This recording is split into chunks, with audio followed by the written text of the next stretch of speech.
it takes a lot of patience to be in an organization this way, because we do have in us this impulse to control processes and, quote, get results.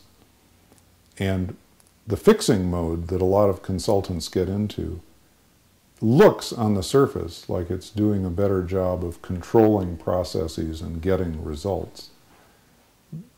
My sense is, though, that that's often an illusion that gets manufactured for a short period of time, and then things revert back to the status quo.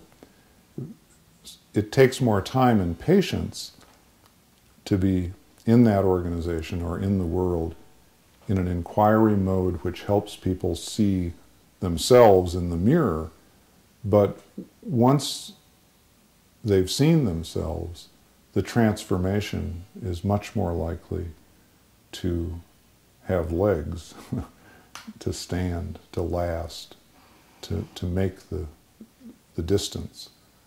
There's actually a great story out of Quaker tradition that I'd love to tell about this because it's historical fact, and I think it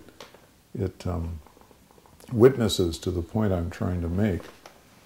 100 years before the Civil War was fought, there were Quakers on the East Coast who, like everybody else, owned slaves. They were farmers, and you ran a farm with slaves. That was the American economy. And there was within that Quaker community, a man named John Woolman, who had it, as he said, laid upon him by the Lord that slavery was evil, immoral, wrong, and that God was calling Quakers to free their slaves. He took this to his local meeting or congregation, and they wrestled with it in open dialogue and could not come to consensus, which is what Quakers have to do. They don't take a vote because they think voting is violent. If 51% can tell 49% where to get off, that's an act of violence. And so they labored with it, trying to reach consensus, but couldn't reach consensus. But they said to John Woolman, while we don't yet have this light for ourselves, we don't have any doubt that you're seeing something very clearly. We just can't see it yet.